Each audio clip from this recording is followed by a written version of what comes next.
Une nouvelle maladie dont le nom et l'origine est encore inconnue vient de tuer 67 personnes en 2 semaines dans la partie sud-est de la République démocratique du Congo. Et c'est de ça dont on parle dans cette vidéo. Bonjour à toi et bienvenue sur cette chaîne YouTube. Bienvenue sur cette nouvelle vidéo.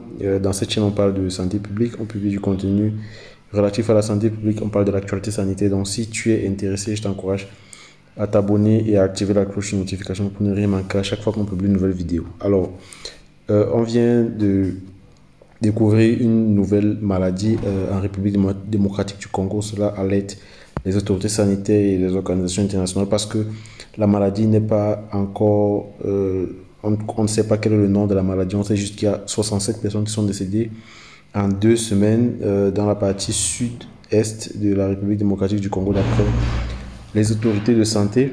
Et on fait savoir que les décès sont survenus entre le 1er décembre et entre le 1er novembre et le 25 novembre dans la zone de Panzi au niveau de la province de Kwango.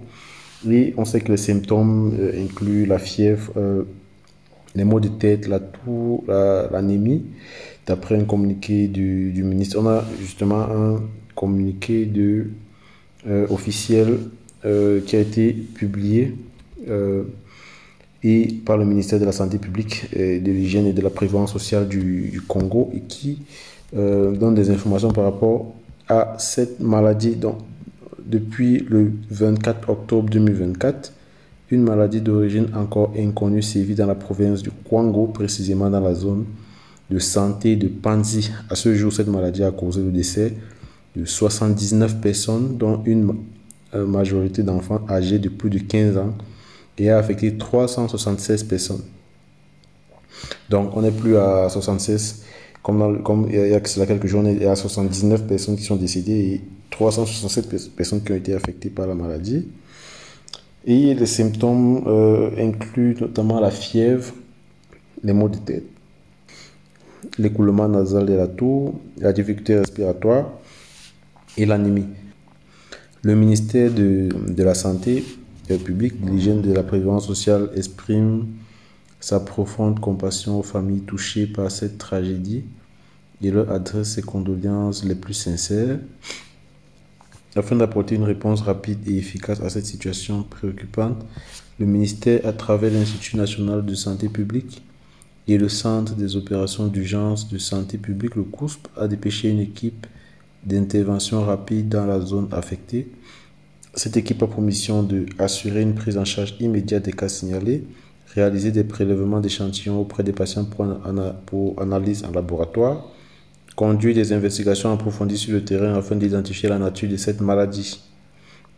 Donc il y a des prélèvements qui vont être faits pour savoir au niveau du laboratoire quel est le virus ou la bactérie qui est responsable de ces infections-là.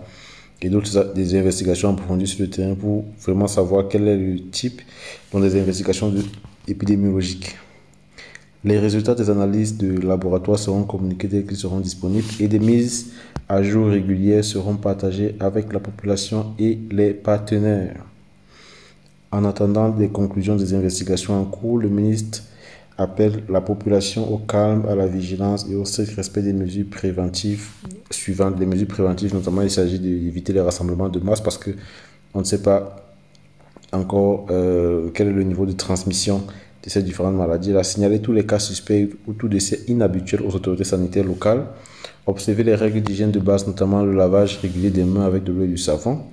Ne pas manipuler les dépouilles sans l'intervention des agents de santé habilités.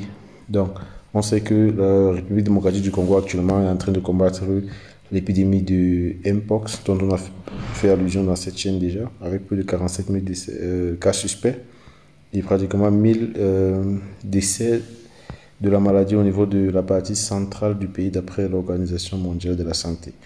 Donc, en plus de ça, on vient d'avoir cette nouvelle maladie dont on ne connaît pas quel est le nom de la maladie, quel est le virus responsable, qui sont voilà, les agents pathogènes responsables de cette maladie-là.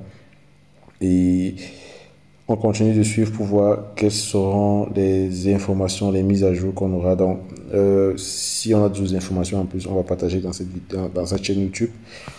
Dans le cas où on a d'autres investigations qui sont faites, donc on reste à l'écoute et n'hésitez pas à me dire en commentaire si vous avez d'autres informations par rapport à cette maladie. On se revoit pour une prochaine vidéo. Sentez-vous bien.